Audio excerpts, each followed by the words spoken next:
अधिकार कुर्सी उचालेर पाइन्छ भने कुर्सी उचालेर मैले राख्नलाई उचालेको सर। तपाईको झोलामा हैन, अर्को कुर्सी माथि राख्न खोजेको मैले।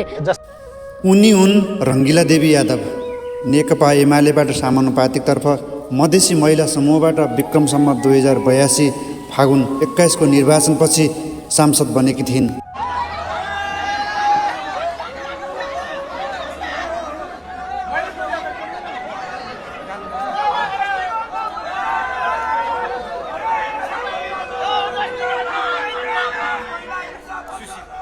मान्य सदस्यहरू, अब उक्त नियमावलीको मस्यौदा प्रतिवेदनमाथिका अधिकार कुर्सी उचालेर पाइन्छ भने कुर्सी उचालेर मैले राख्नलाई उचालेको सर।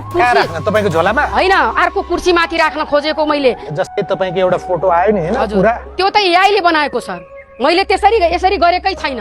नारा लगाउनलाई हात यसरी उठाएको हो। त्यसैले उठाउँछ नारा। हामी विद्यार्थीहरुले नारा लाउँदा त्यसरी लाउँछ। मैले त्यसरी उठाएकै छ। तपाईले त्यही चीज उत्तर माग्दाखेरिमा टेबल किन उठाउनु पर्यो? टेबल मैले किन हान्नु पर्यो? मैले फ्ल्याङ मर्यादा पालक माथि किन चढ्नु पर्यो? या यस्तो पनि हुन सक्छ। मेरो प्रश्न बढी हुन्छ। त्यहाँ त्यो दिनमा रोस्टममा प्रधानमन्त्री नै भावे प्रधानमन्त्रीमाथि पनि तपाईहरुले आक्रमण गर्नुहुँदैछ। हामी त आफ्नो अधिकार खोजेको प्रतिपक्षको। उनी हुन् नेकपा एमाले पूर्व अध्यक्ष तथा नेपालको 35औं प्रधानमन्त्री झलनाथ खनाल। उनी विक्रमसम्म 2067 साल माघ 23 गते नेपालको 35औं प्रधानमन्त्री भएका थिए। तपाई कति पटक सांसद हुनुभयो? म भएला 5-6 पटक भएकी के हो हैन त? 48 सालदेखि पछिल्लो पटक 79 को निर्वाचन जित्नु भएन? अन्तरिम कालमा भए, त्यस पछाडि 2 पटक मन्त्री भए, 1 पटक प्रधानमन्त्री त 6 महिना जति हुनुभयो हो। प्रधानमन्त्री पनि हुनुभयो, 5 चोटि सांसद भइसक्नुभयो, 2 चोटि मन्त्री हुनुभयो। यति मन्त्री, प्रधानमन्त्री र सांसद हुँदा कति सम्पत्ति कमाइ हुँदो रहेछ? मैले त्यो सम्पत्ति कमाउनेतिर मैले सोचिन हेर्नु हैन, मैले सहजमा घुस नखाइकन एकदम सामान्य त्यही भनेको। त्यो मन्त्री हुँदाखेरि हामीले प्राप्त गर्ने जुन स्यालेरी हो, अनि कहिलेकाहीँ भत्ता हुन्छ, त्यो भत्ता विदेश जाँदाको केही पैसा आउँछ हो, त्यति मात्रै हो हाम्रो आम्दानी है। त्यो आम्दानी भनेको अब देशको एकदमै उच्चतम उसमा जस्तो अब माथिल्लो ठाउँमा बसेर खाने कर्मचारीको भन्दा धेरै ठुलो हुँदैन। उस्तै हो।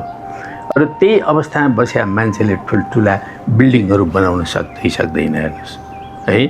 तपाईँले भने जस्तो अघिका जुन सरसामान छन् नि, त्यो सामान जोड्न पनि सक्दैन उसले। खालि अब तपाईँलाई मैले सोधिरहेको छु है, यो एकदम संवेदनशील विषय हो। 5 पटक सांसद हैन त? तपाईँकै भनाइमा मैले हिसाब गरेको छैन, 5 या 6। 2 पटक 2046 पछाडि पनि मन्त्री हुनुभयो, पछाडि 1 पटक मन्त्री हुनुभयो, र गणतन्त्र आइसकेपछि प्रधानमन्त्री। तपाईँ के भन्दै हुनुहुन्छ भने त्यो सांसद, मन्त्री र प्रधानमन्त्री भएर काठमाडौँमा घर बनाउने आलिशान, 4 आनामा घर बन्ने कुरा त सामान्य मानौला। आलिशान आफै जग्गा किनेर घर बनाउने कुराको चाहिँ म त्यति कल्पना गर्दिनँ। त्यो सम्भव छैन। तर तपाईकै बिरादरीका, तपाईका वरिपरिका कम्युनिस्ट पार्टीका नेताहरू हेर्नुहोस्, सबैको नभनौँ, कसैको श्रीमती राम्रो पदमा थिए, कसैको छोराछोरीले कमाउन थाले पछाडि उनीहरूले बनाए, उनीहरूलाई हामी केही नभनौँ। या कसैले गाउँको आफ्नो घरखेत बेचेर ल्याएर बनाए, त्यसलाई पनि केही नभनौँ। त्यो बाहेक तपाईँको मनले त भन्छ नि उताबाट आइरहेछ भने ऊ आयो भ्रष्टाचारी। उनी हुन् दुर्गा परसाई। दुर्गा परसाई नेपाली राजनीतिक कार्यकर्ता, सामाजिक अभियन्ता, चिकित्सक व्यवसायी हुन्। नेपालमा संवैधानिक राजतन्त्र स्थापना गर्नको लागि बारम्बार आन्दोलन गर्ने गरेको पाइन्छ। पुलिसले उनलाई पक्राउ गर्नु, जेल लानु उनका लागि चिया कफी पिउन चिया पसल गए जस्तै भएको छ। चाहिँ तपाईँ धेरै उ गर्नुहुन्न हैन? जेनजी आन्दोलनको बेलामा पनि भद्रकालीले गएर बस्नुभयो नि होइन? भद्रकालीले बोलायो, गएँ बसेँ, बोलायो होइन। प्रधानमन्त्रीज्यूले यसो भनौँ, दुर्गा प्रसाईले आन्दोलन गर्ने सम्भावना छ, दुर्गा प्रसाईज्यूलाई चाहिँ सिंहदरबारमा बोलाएर चिया कफी के खानुहुन्छ खुवाइदेऊ। होइन, हामीसँग त 12 बुद्धि सम्झौता गर्नुभयो होइन? तपाईँ ताप्केमा उम्लिँदै गरेको दाल पोखिदेऊ या स्कुलमा डोजर ठोकिदेऊ, त्यो बच्चालाई उसको उमेरसम्म कस्तो मानसिक प्रभाव, ट्रमाटाइज। दुर्गाजी एउटा चिज चाहिँ गर्न सकिन्छ सकिँदैन? वाह बालेन्सा, तिमीलाई सल्युट छ। तिमीले कम्तीमा पनि ल केही विधि चाहिँ तलमाथि गर्यौ होइन? तिमीले सिधै एउटा बच्चाको किताब हरायो होइन?